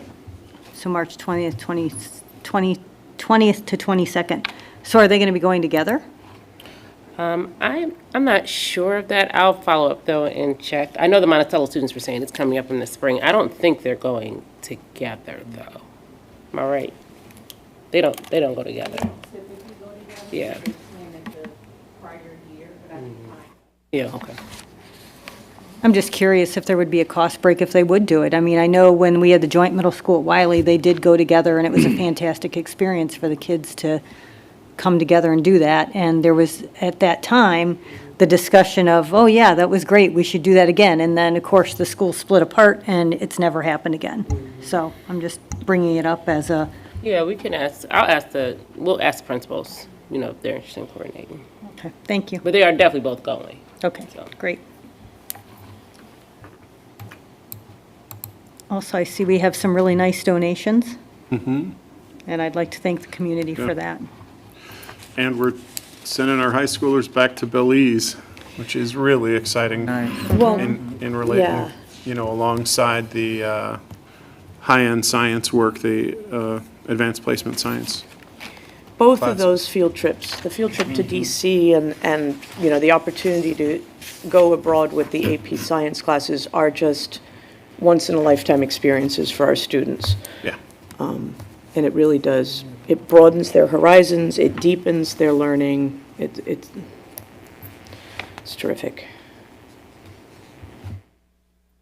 Any further questions, comments? Mr. Gaynor, will you call the roll, please? Mr. Hines? Yes. Ms. Lewis? Yes. Mr. Posh? Yes. Ms. Serini? Yes. Ms. Wright? Yes. This wasn't up yet, okay. Okay, then, am I next? I believe I'm- No, there's one more. Oh. For my part. To get an approval. Okay, can I get an approval for item H2? Can I, I motion we consider the item to resolve to approve the contract between the Cleveland Heights University Heights Board of Education and Overtime Sports in connection with one or more audiovisual projects entitled Friday Night Sights Season 3. I second that motion. Yes. Another once-in-a-lifetime opportunity for our students. I mean, that was my reaction to that. Yeah. How cool is that? So, Yeah, I think, when we left the LEL and we joined the Greater Cleveland Conference, one of the reasons that we talked about making that really historic move, because we were a founding member of the LEL, was in order to give our student athletes a bigger stage. Because unfortunately, the LEL wasn't getting as many college recruiters to many of our athletic events. And our kids just weren't getting the attention from colleges that we really wanted them to get and we felt that they deserved. And so then, when this opportunity came, it just seemed like it was perfectly paired with those wishes. Because, Overtime Sports has 90 million followers. 90 million followers. And when you look at the documentaries that they did, and I know that many of us watch those documentaries to make sure that, this is a company that we want to be associated with, boy, do they do a nice job. There's the one episode that takes place in Florida, and I'll think of the name of the small town as soon as I stop talking. But it's just a fantastic story, and it was told really, really well. And, so when I saw that story done, I felt entirely comfortable and really excited about the opportunity to invite them in and to meet our kids and see our school. And then when they were filming here, it was really neat. They were really excited, and they were really interested in showcasing not just our athletes, but they came and they hung out with us during the pregame tailgate that the Heights Athletic Boosters sponsored. And during the game, as I was looking down, I saw that they were really focused on our cheerleaders who were having a blast, and they were totally hamming it up for the camera. And they were having fun recording our marching band.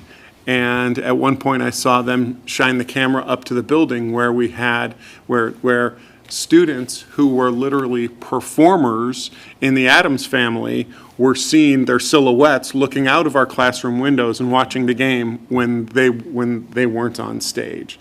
And so the guys from Overtime Sports picked up on that too, and we're getting footage of that. So, you know, I really look forward to seeing the episode that they put together. Do we know when it's going to drop? I talked to one of it's a pretty skeleton crew. I was surprised, actually. I think it may be just 3 or 4 people. And they said that they take a ton of footage and then it takes a long time to edit it down into a 30-minute episode. And so they said January, February. Okay. That's actually quicker than I would have thought. Yeah. For that much footage. This opportunity is sort of an offshoot of one of the reasons we wanted to change conferences, and that's to push our athletes Up to a higher level of expectation, right? Same thing for academics. They will rise to the level of expectation that we provide them, and then they draw this sort of attention. So it's wonderful. Thank you. Any further comments, questions? Mr. Gaynor, will you call the roll, please? Ms. Lewis. Yes. Mr. Posh. Yes. Ms. Serini. Yes. Ms. Wright. Yes. Mr. Hines. Yes.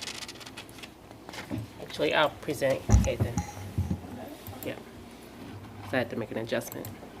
Let me know when you're ready. Okay, so we can turn it over to you, Superintendent's report.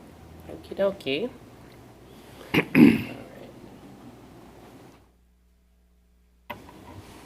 All right, so I'm pleased to present the superintendent's report for the month of October at our November 7th board meeting.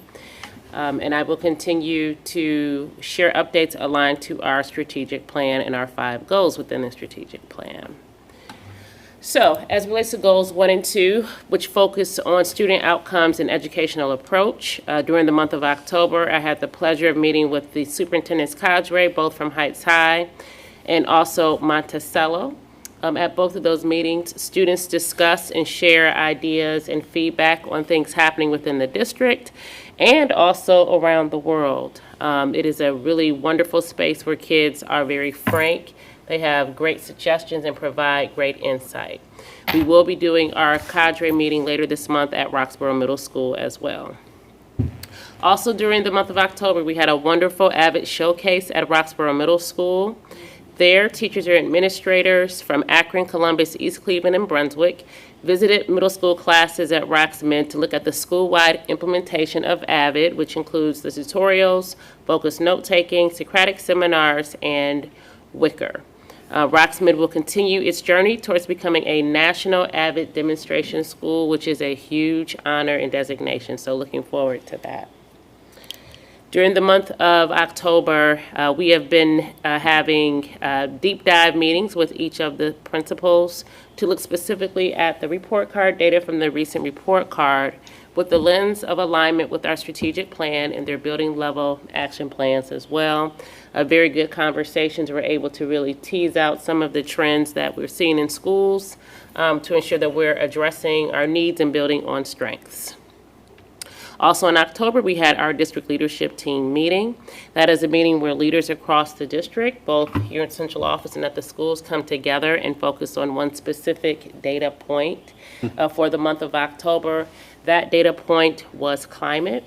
So we shared the work that all members of the leadership team are leading around climate with the departments here. And schools also shared and got feedback on the work that they're doing to address climate as well. There was a big focus on PBIS implementation in particular at that meeting. Connected to that, we received word that 2 of our schools, Garrity Elementary School and Monticello Middle School, received Bronze Award recognition from the state of Ohio for PBIS implementation. This is a competitive process. All of our schools did apply. I think most of our schools applied. And so we're very pleased that 2 of our schools were able to earn Bronze Award recognition, which really shows that they are implementing strong positive behavioral intervention support systems for students to support student success.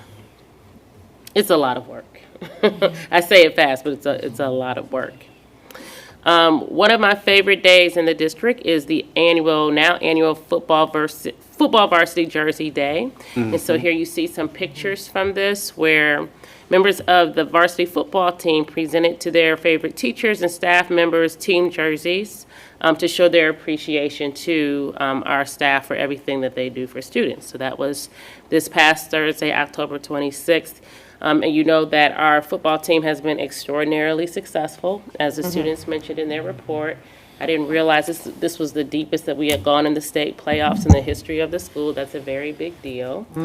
So we continue. Also, we won the GCC, and the coach won Coach of the Year for the GCC. And I know we have more accolades coming for our team and our students. So it's very, very exciting. And I really appreciate that our students are not only athletes, but they're also scholars as well, really committed to their academic success. In the Heights Schools Foundation, we did have our annual Hall of Fame celebration on October 5th, where we inducted 9 members into the Hall of Fame and also had student speakers that connected and presented those winners this year. And we are very excited and thankful that Mama Kelsey, who is Donna Kelsey, has commissioned a shirt who a portion of the proceeds will benefit the Heights Schools Foundation. So we have a picture of that there, and also for those who are interested, where they can purchase the T-shirt. So of course, Donna Kelsey is the mother of both Jason and Travis Kelsey, and they continue to support the district and provide us opportunities to showcase our district as they talk about their great experiences as the district and support our students. We are also, as it relates to Goal 3, engaging in a campaign to really get our annual updates turned in by our families. So we're giving our families a month. We're doing a targeted push, a general push, lots of information to ensure that our families provide every year, annually, their updated information through Infinite Campus. So we started during the Elementary School Report Card Conferences sharing that information. We've sent out letters. We'll be promoting it again during the secondary conferences, this information.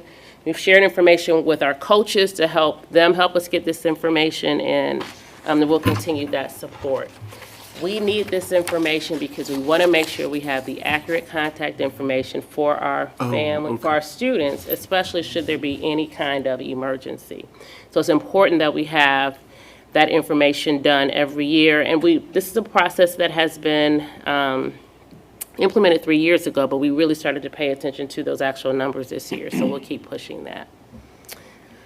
As it relates to family engagement, we were one of the showcase districts for a national group that came out to visit our school, Heights High School in particular, and our community and family partnerships. Our district was visited, Shaker Heights was visited, and also a school in CMSD was visited by IEL, which is a national organization that supports family engagement.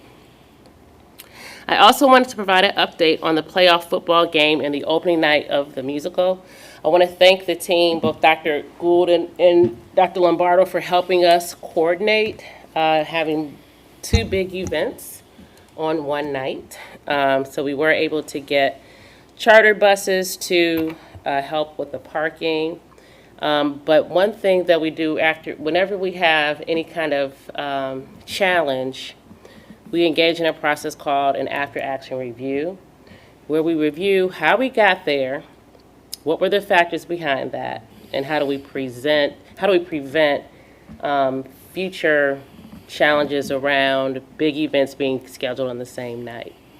My understanding is that this planning started last spring, so I was very surprised that this issue hadn't been handled then. So I'm going to review the planning process that happened last year, how we ended up this year having these 2 big events, just to make sure that as we move forward, we are clear on what should happen when we coordinate around all of the many events that we have in our district. So it's great that we have wonderful things happening all the time, but we just want to make sure everything can happen safely.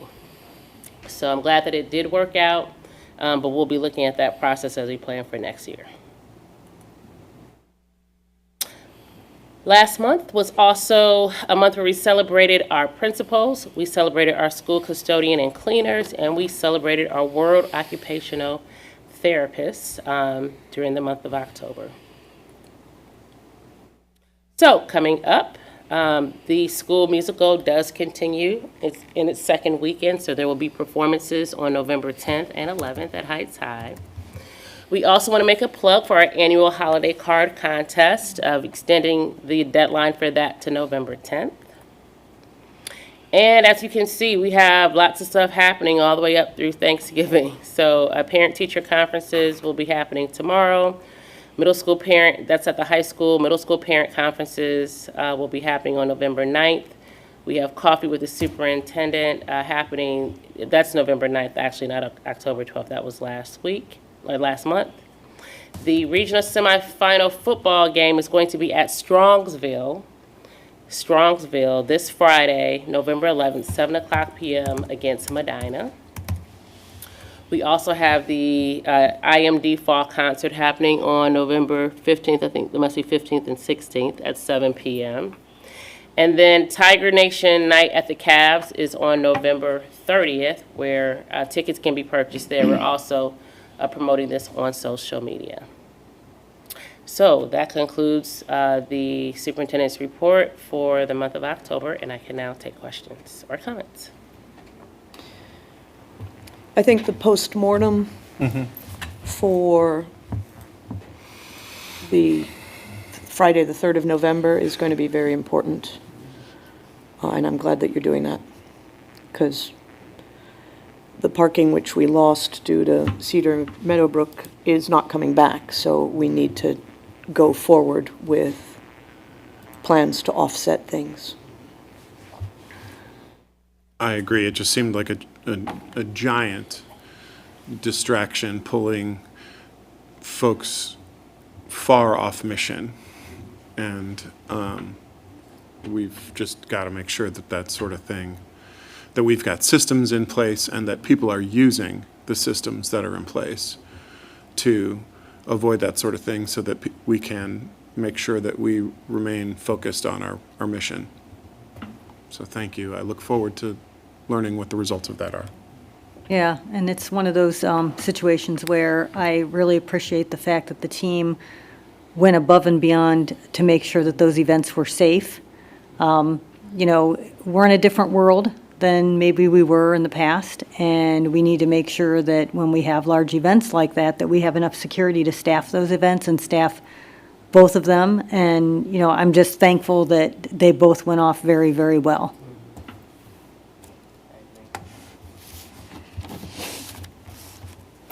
Okay, thank you. We have, policy, yes. yes. So I'm going to ask Dr. Lombardo to come up for the second reading of policies, Group B. All right, good evening, everyone. Good evening. Good evening. Before we get to the policies, I just want to give you an update. You recall last month we talked about the resolution to comply with House Bill 33. I did reach out to legal, and they did concur with what you guys did and said we won't be bringing that forward until things are worked out. So that's why you don't see it on the board agenda. And you won't until things get worked out. So hopefully we're happy about that. Let's all hold our breath for that. So now we don't need to worry about the glaring inconsistencies in our policies. You know which ones were written when, based on whether they say Department of Education or do. Yes, for sure. Do. All right, well, this will be the second reading of Board Policy Group B. There's no action needed to be taken tonight. There were a couple additions that were asked. So you'll see on the transportation policy, legal did suggest that we put in, and you'll see that it is in board docs, a resolution, travel time standard for transportation of children with disabilities. So that was added to that policy for the second reading. And then policy 9211, district support organizations.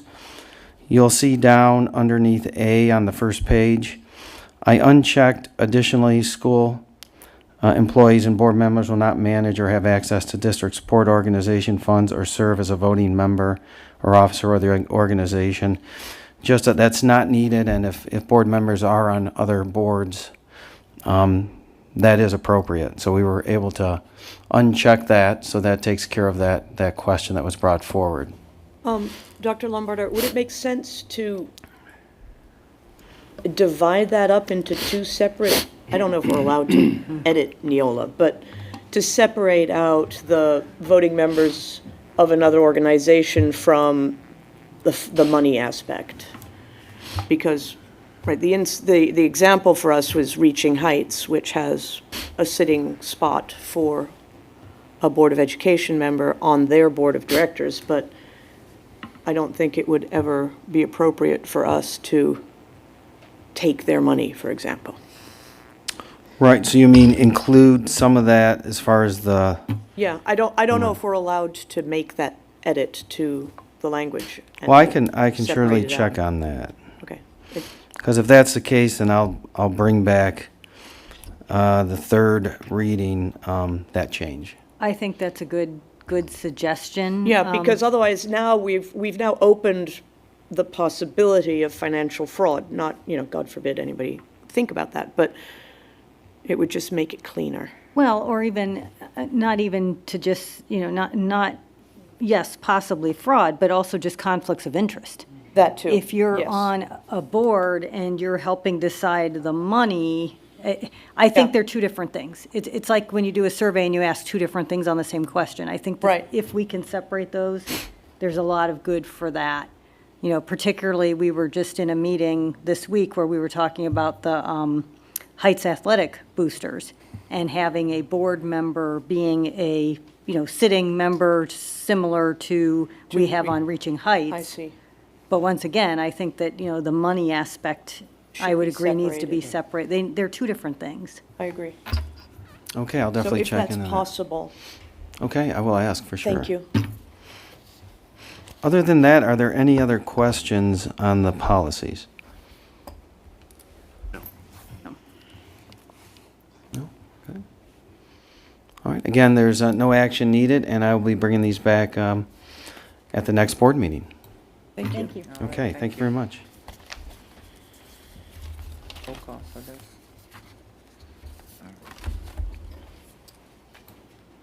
All right, Mr. Gaynor, the treasurer's report, we're going to turn it over to you. All right. Well, I know we're running long here, so I just wanted to take a few minutes under my report tonight to unveil the new five-year forecast, which we've intentionally withheld from the previous monthly financial statements because we didn't know what we were going to get from the Right. state. And so, And it do we was know all now? estimates and so finally, So what did we get? in October, we received, our first two payments under the new funding formula, and are reasonably sure that what we received is what we will continue to receive. So we were able to embed those in the new five-year forecast. That was part of the consent agenda that you approved tonight. This forecast is what was in the October monthly financials. So I'll just point out here quickly a couple of things. So if you look under the section that is receipts from state sources, you will see that in fiscal year '23, under the foundation program, we had just over $6 million. And what is estimated now for fiscal '24 is $7.5 million, so about $1.5 million more in the foundation program.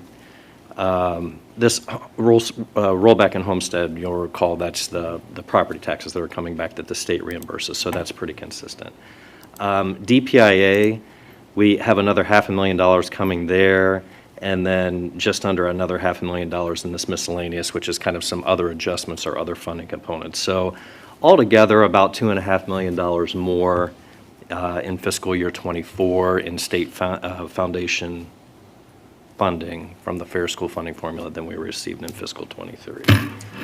And, the only thing that's a little weird, and I want to look into this a little further, is you'll see under the DPIA, I realize in year two of the last biennium, they made some adjustments to DPIA, but that shot up quite a bit, and I think that's kind of making the difference, or, because our DPIA is now 5.5 million estimated moving forward, makes the increase look less than it might have otherwise been, but. Is that the result of number of students, or is it per student? No, I think that is just, at some point in the last biennial budget, they changed or did this increase phase in year 2 of the biennium for DPI, for disadvantaged pupils. And so Okay. they increased the amount, to your point, per pupil that we would have Okay. received. Thank you. And then you'll see in year 2 of this biennium, so fiscal year '25, the only change is as we are expected to receive about another $500,000. So that's under foundation program, you see the $8 million in fiscal year '25 versus the 7.5. And then from that point forward, we've carried those same numbers out in fiscal '26 through '28, because we don't want to make the assumption that we're going to see any more money in the next biennium. Until it shows up. Until it shows up. And I will say this, I think this is a good opportunity to point out that, there was a lot of excitement early on and a lot of different estimates and simulations, and, fortunately, we weren't in a position where we had to rely on any of those based on where we are in our levy cycle.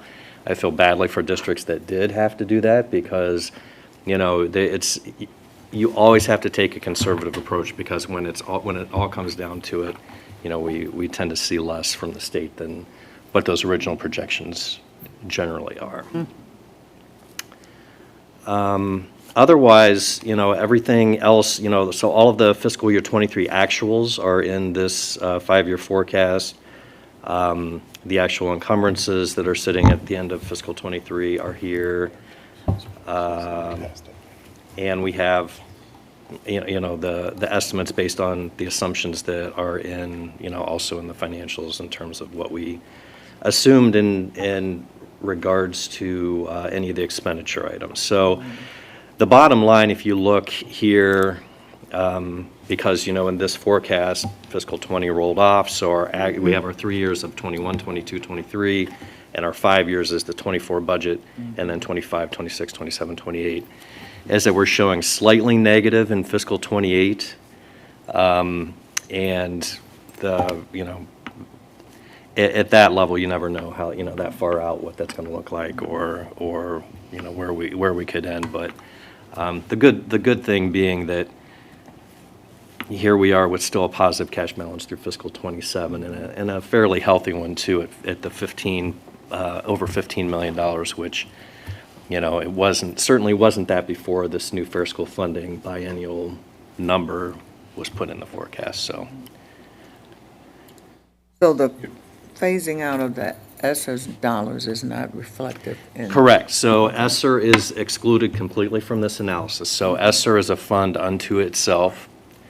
General fund, this is, your 5-year forecast is strictly your general fund. So that's a good question, because that gets confused a lot. And so, the only time there was ever any interplay, and if you look in the assumptions, we took the ESSER 2 money, which was about $7.5 million, and supplanted that for continuity of services. That's one of the reasons that Right. the levy cycle has been extended. So really, there are kind of 3 big things that have extended this levy cycle from where we expected it to be. That was that supplanting of that ESSER 2 money for continuity of services during COVID. The interest rates are, to the developers' points tonight, just crazy now. And if you look at the interest income that we're receiving, bad for that's- developers, but good for us. Good for us, yeah. Because interest on investments, line 11, you see in fiscal '21 and '22, we were looking at just over $200,000. That jumped to almost $2 million in fiscal '23, and this year we expect it to be 2.5, and it could even eke up, over and above that. So that was a big thing that year over year has also helped us. And then the third thing was the okay, I lost my train of thought there on that.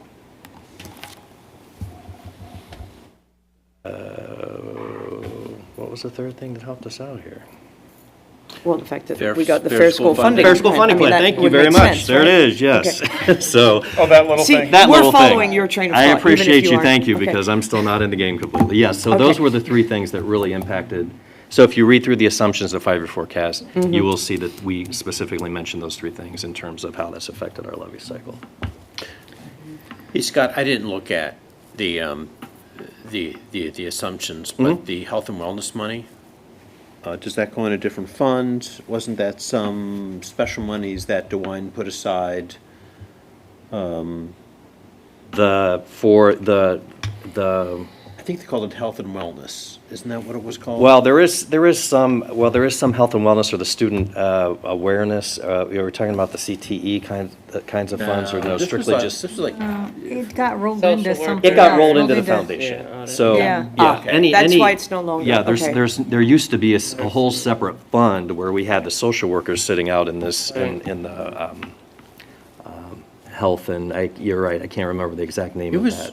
it was like a 2 million. Yes. It was a good. Governor It was special something thing. unto itself, and so that has now been rolled just into the Fair School Funding Plan and into the foundation, so it's not unique. Okay.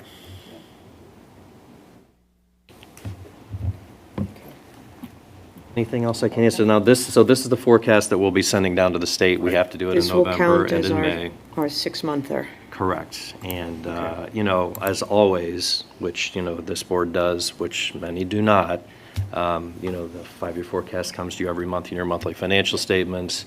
If there are any major changes, we change them by the month so that this kind of stays up to date, you know, and as current as possible.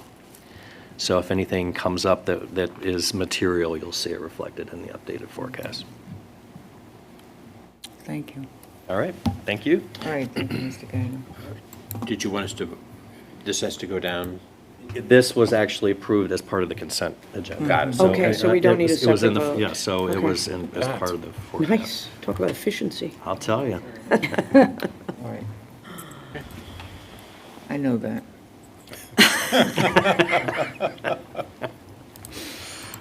Okay, for my report, I don't have, I have very little because I'm coming down to the end. I think I have one more meeting. You have a Two work meetings. session. You got a work Yeah. session, we got the library board getting approvals, out and then we that got the easy. last one, and you got like 3 more, Beverly. Three more, All right. Beverly, sorry. Don't get too And a anxious. All right, retreat, I sorry, think, guys. too, in there. Yeah, and a retreat. I'm ready to Yeah. turn this over to Gabe. Gabe and Phil, they're ready. But yeah, Molly and I had the opportunity to go to the culinary program. They showcased their skills at Warrensville High School on last week, and we were so very, very proud of the students and that cafe, and Warrensville's, their new school building, because it was hosted there. And the food was just wonderful. I was very impressed. I'm a cook, so, you know, I had a close eye on the preparation. The presentation was wonderful. The serving, you know, they're ready to get out there and manage a 5-star restaurant, so. And plus, the cafe is going to be open to the public twice a week? for lunch. Yeah, yeah. Starting, I think they said in January. Yeah.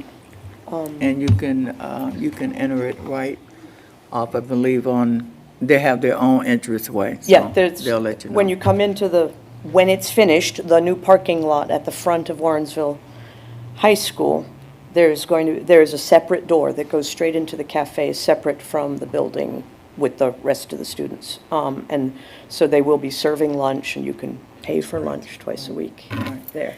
We also had a tour of the building and had a conversation with the principal there, and he has shared with us that they have a no cell phone policy and how wonderful it was working for them. And of course, you know, ever since I've been on the board, you know, I've always pushed that. So new board members and board, look and see what Warrensville is doing. The climate of the school was wonderful. It was quiet. Even with classes changing and classes, you know, so I don't know, it might be something to that, so Cleveland Heights might want to look at that. And that's really about, we're getting ready to go to Columbus to our state board conference on Sunday. So we'll be coming back with some wonderful things, wonderful reports in my final report for state board. And that's about it for me. Any new business?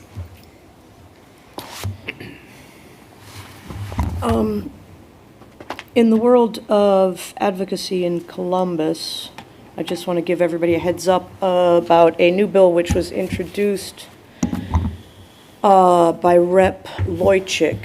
It's House Bill 267, and it's been presented to the House Government Oversight Committee. And this is a bill which would require primaries for Board of Education elections and a partisan ballot for Board of Education members. 6 ways to Sunday, this is like the wrong idea. So when they're starting to go through the process of requesting testimony from either proponents, opponents, or interested parties, I will let you know. Right now, it has just been brought forward. It has not received any testimony. But it's going to be important that we be ready to send our emails to the Government Oversight Committee. Yeah, I mentioned that, I think, at our last board meeting, that it's just, it's a terrible idea. There's absolutely no need for it. And in fact, today, Ohio Supreme Court Justice Bruner filed suit against the state of Ohio, challenging the constitutionality of forcing partisanship into judicial races.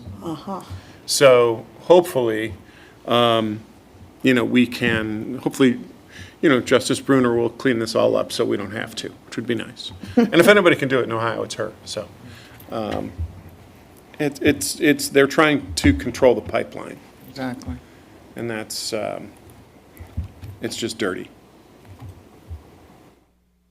I would also like to add, if I could, while we're on the subject, that I would like for us to invite our representative to the State Board of Education, Tom Jackson, to speak at a board meeting and to update us and the community on where they are in their efforts to live up to the mandate that the voters in this district sent him to Columbus to fulfill. And I would just like an update from him, A, on his work in Columbus on our behalf, and B, around their advocacy efforts around a similar usurpation of power. So perhaps we can look at that for a January meeting or a December meeting. Yeah, probably. I would like a December meeting, maybe if that can happen before we leave. And invite Tom. So that I'm would happy be to what, reach out to December 18th, 19th? 19th. Yeah, if we could invite him. 5th is the library board interviews. Right. Okay. Right. That'd be good. And piggybacking off of that, last month I had told you that I was considering a resolution to support the State Board of Education's lawsuit against the state. Toledo Schools has joined that lawsuit, but it has been bounced between two judges now, and there may be a stay, there may not be a stay. It's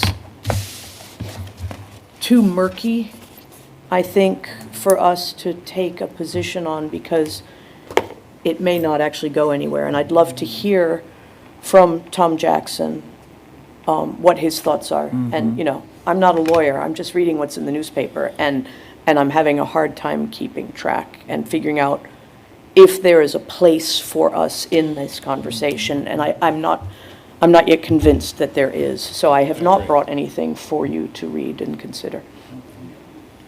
Could you give me that House Bill number? 267. And Loychik, Loychik, is the man who has proposed it.